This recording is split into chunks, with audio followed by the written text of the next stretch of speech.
Hey everyone, so this is Law and Order SVU or SVU from now on, season 18, episode 1, named Terrorized. So basically, a mother and a son, or what looks like to be a mother and a son, are walking in the park with their son when their son runs up to a clown making balloon hats.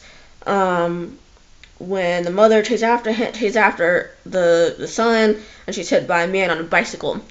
So Benson and Noah are seen in a different part of the park. And Benson throws her coffee cup in the trash when she sees a newspaper with baby dots. I call them baby dots because if any of you who are watching this have seen the AfterBuzz after show for SVU, the last season at least, the hosts on that AfterBuzz show call the Dodds father and son Papa Dodds for the father and Baby Dodds for the excuse me for that. I didn't that was just a notification. But anyway, so they call the father Papa Dodds and the son Baby Dodds. And so I've been calling them that like the entire and all last season, and so it's kind of spilling over here. So don't be confused about why I say Baby Dodds, Papa Dodds, because that's my whole thing. Anyway, so she sees Baby Dodds' picture in the newspaper that's in the trash can, and is kind of visibly upset. What had happened was in the season finale, he got shot in the line of duty. I think it was in the leg. I don't remember because I haven't watched the season finale since the season finale. And he died. So anyway, she gets a call from Creasy about the kid who was with the mom who got run over, and apparently he doesn't speak any English. Benson then tries to talk to the kid, even though he doesn't speak any English, or at least not much English. And the kid whips out a fucking gun from his bag. He whips out a goddamn gun. Like, I'm just like, what the fuck is going on here? Why is this kid with a damn gun? I'm just like, who the hell gave this kid a goddamn gun? Like, like, I was like, what? I was like, whoa, wait a minute. Like, I was really shocked. I was not expecting that at all.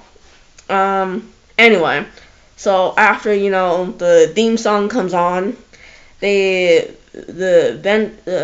has gotten the boy to the hospital. He doesn't seem physically hurt at all. If anything, he shows signs of emotional abuse.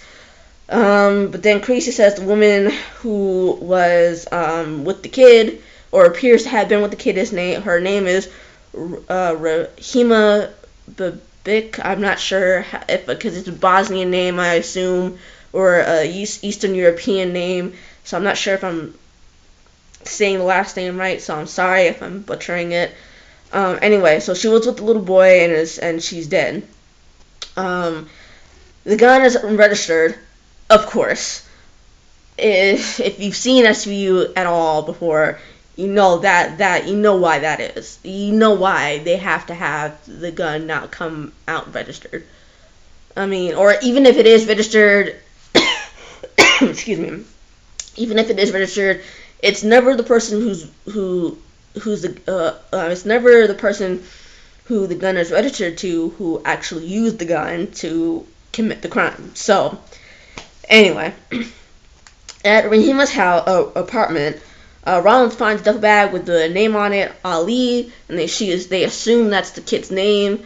And the duffel bag is a picture of Ali and what looks like to be his actual mother. Then they find a schedule of his day, like at such time, breakfast and cartoons. Excuse me. Then at such time, brushing his teeth or whatever. It's just basically a standard, schedule. Then there's a note from his mother saying, tell Ali that no matter what, she loves him. And a neighbor comes over, tells them that the mother dumped Ali at Rahima's, and he thinks the mother works as a waitress. So they think that she works nearby at a diner named Parthenon. So Ronald's Creasy goes and finds out that she works there, but hasn't shown up for a shift for 3 days. They get her address, but there's no apartment at that address, so basically it's a fake. Creasy theorizes she's a prostitute on the run. Good theory in my opinion. Then Benson is seen walking with Tucker and talking with him outside of the precinct, and she defends the boy's actions of pointing a gun at her to Tucker. Tuxin all the way. I love Tuxin. I love that. That's the shipping name that people gave them in AfterBuzz after show for SVU. So that's what I'm going with because I love Tucker. I mean, he may have been an ass in previous seasons, but some people have theorized it was only towards Stabler and not actually Benson. I'm not really gonna argue with that because that could possibly be true because Stabler was prick at times, even though I still loved him. Anyway, that's besides the point. I love Tuxin. I think they're extremely fucking cute. And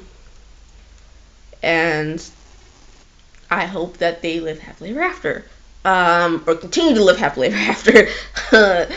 And so anyway, so she gets upstairs because she got a text from I think Finn, who told her they have a lead. So, but on her way upstairs, she runs into Papa Dodds, who didn't tell her about a meeting, and so she's all in her feelings about that. Then in the squad room, their new lead is Luka Terzic, who had a possession charge, but it was dropped later on. They think that he might be Ali's father because there's a resemblance. Then they have a last known address in Queens, so Benson insists on going to see if he's there to know why the kid had a gun, even though Finn says that they got it covered. But anyway, so at Terzic is gone, and with the hard drive and a hard drive of his computer is missing as well. Finn finds a closet with at least 24, or what I think is at least 24 guns in there, both handguns and rifles, and what looks like bombs. So back at the squad room, Papa Dodds theorizes Terzic is planning a mass casualty, and he's basically explaining the situation to everyone in the squadron that's there. So after Papa Dodds, talks about that, Creasy comes up and says they caught a break. The apartment Terzic was renting was paid for by Armin Sadron, something like that. I don't know. I'm sorry. Then they go to the insurance company that Armin works for, since they don't really have an address for the guy at the moment. And so they ask him questions and to contact his brother Terzic, but Armin warns Terzic, sorry. And so they find Terzic's phone dumped somewhere, and that his brother was paying the phone bill as well, so can't really get a location for Terzic at all. Then Barbara is like, he's trying to get a warrant to make the phone manufacturer unlock the phone, since the brother and Terzic won't. The brother won't, and Terzic is not in custody to do it. So, and Barbara gets the warrant, but it's not really hopeful to get it unlocked anytime soon. Terzic and Anna, Ollie's mother, are spotted on a camera entering the park somewhere, and an off-duty cop sees Terzic. I first thought he was like a plainclothes or an undercover cop, but we later find out that he's an off-duty cop. Anyway, so he sees Terzic's gun, and Terzic shoots him, and the cop ends up dead anyway later on. And then Terzic and Anna run before Terzic is shot. Benson then tells Anna their son, once they have her in custody, that was all in a Central Park because her aunt was in an accident and her aunt died. So the person with the boy was Anna's aunt. Benson tells Anna that he also had a gun. Benson and Special Agent Dan, I can't remember his last name because he kind of, anyway, try to get information on who else is working with them. But that's when her lawyer comes in. I can't remember the lawyer's name because, she's been on a few episodes, but I can't remember her name at all. So if anybody remembers the lawyer's name, please tell me because I can't remember her name right now. And I meant to look it up before this video, but I completely fucking forgot. Anyway, so Anna is charged with murder 1 and 4 counts of attempted murder. And her attorney says Anna should be released on her own recognizance because she was under arrest and was raped by Terzic multiple times. Anna then explains her being raped went on for the past 2 years, not only by Terzic but his brother as well, Armin. And then Benson is seen trying to defend Anna and what Anna's saying and about what happened to her and why she did it. And we find out that Armin is Ali's father, not Terzic. Armin denies having had sex with Anna, but clearly that's a lie because otherwise he couldn't have been Ali's father. So Rollins tells him that Ali has to have had sex with her because Ali is his son. And they try to question him, but all he says is she's a slut and a champ. Then lawyers up. That's typical of people who rape people, is that they claim that the person that they raped is a slut or a tramp. So it's not that surprising that he said that. So, but by him saying that, he's just a piece of shit. And if he dies a painful death, I'm not gonna be that bad about it. Just saying. Anyway, her lawyer then says that Anna was only involved because she feared for her life and losing her son, which I, in my opinion, think anyone would do, or basically they would comply if they not only were raped repeatedly, but told that not only their life was in danger, but their child's life was in danger too. So yeah, I'm not that surprised that she,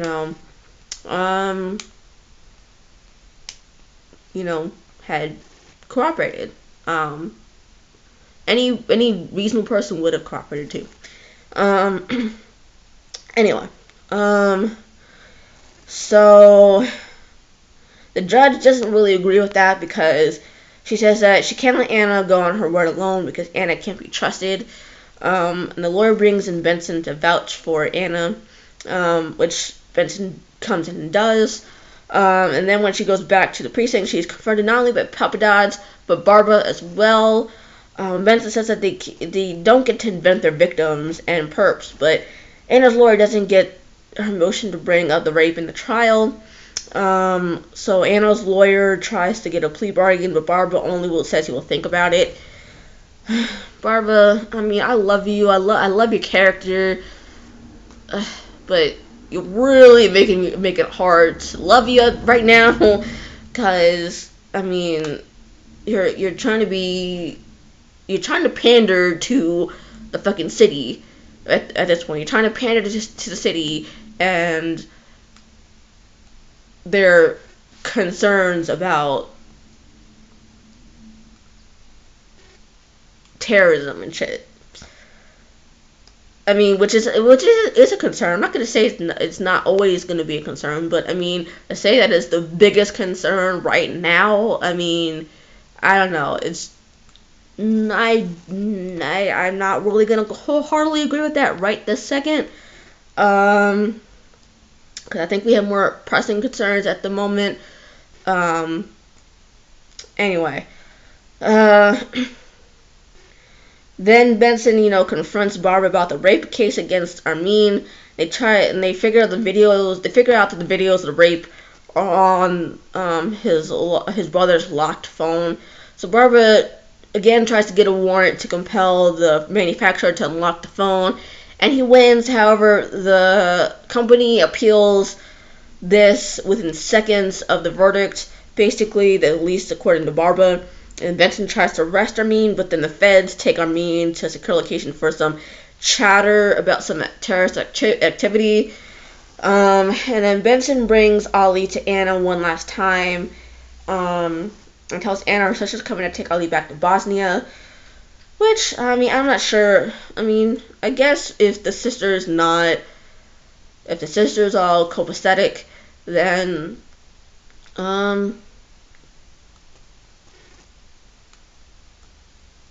that's a good thing. I guess he'll have his aunt to look after him and everything. So, which is I'm glad, because at least the little boy is not going to be under Armin's thumb, and because I forgot to mention that Armin was trying to petition for sole custody of Ali, so that for whatever reason, so that's what he wanted to do, and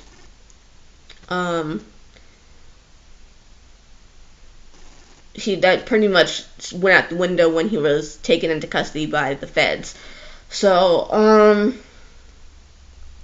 Benson is then seen in the park in the last scene, with Noah when Tucker comes up, and she says to Tucker her happiness, that she's happy, but she feels like her happiness won't last.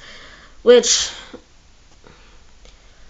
as much as I want to say that's not true, I had this feeling that what she's actually saying is very true, because Benson has been through a lot of fucking shit ever since Stabler left. She's been through. There was that whole almost getting raped thing when she went undercover in the prison when Stabler was still on the show, but that was like the only major thing that happened to her. The only traumatic thing, I think, it seems to me the most traumatic thing she had been through when she was with Stabler. She has been let me rephrase this, because she has been through a lot of traumatic stuff, but it seems that they've been more spaced out than them happening in the span of like a couple weeks to a couple months or within a year. So it seems like all the traumatic stuff that she has been through has been more evenly spaced out to the point where she can at least get counseling for them, or talk about them with a therapist, so that she could kind of move past it. But ever since Stabler left, she's been traumatized by that guy Lewis, for like at least 2 times, if not more than that. She's been held hostage. She watched baby dads die right in front of her eyes. She's been through a lot of shit in the span of like 2 years, and it's like, and it hasn't been evenly spaced to the point where she could try to get some traction moving forward with what she's been through. So it just, I don't know. So I'm inclined to believe her when she says that she doesn't feel like her happiness will last. But that's just me. Anyway, so the last thing you see is Benson and Tucker on either side of Noah holding his hands and walking away, which I loved. I love Tuxin. I swear to God, I love Tuxin so much. Like I said, if they end up moving to fucking France, if Benson ever leaves, and I would love to see them go jet off to fucking France or something like that, and stay there for the rest of their lives. I don't know, because Benson kind of needs that. Anyway, so saw the preview for next week. And basically, next week's episode is called Making a Rapist. And a guy was wrongfully convicted of a rape. But DNA evidence proved that he wasn't the guy who committed the rape. So he was released, and his record wiped clean because clearly he didn't do what he was accused and convicted of. But now it seems he is a suspect of a new crime just hours or days after getting out. And I think they said, or I think they said that it was the crime that happened was committed against the person who had he was originally convicted of raping. I think, I don't remember because I watched this last night, so I don't remember exactly who the victim was, but I think it was the victim who had been the victim of the rape that he was convicted of. So basically, he's a suspect for that crime. It appears that he's a suspect of that crime, but I'm gonna go out on the limb and say that is just a red herring, and that he didn't do it. I think he was set up. It's not the first time that this happened. It's also not the first time where someone who was convicted of doing a crime turns out wasn't the actual perpetrator of said crime, who then later, had gone out and committed crimes anyway because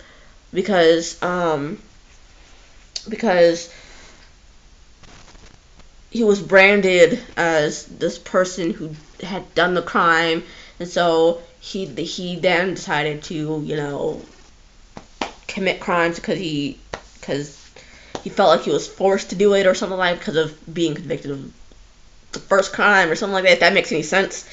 I don't know. So maybe there could be that possibility, but personally, I think that maybe he was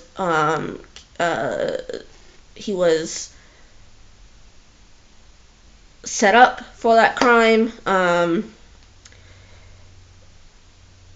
to make it look like he did it, possibly by someone he knew, or possibly by the person who actually raped the woman that he had supposedly raped.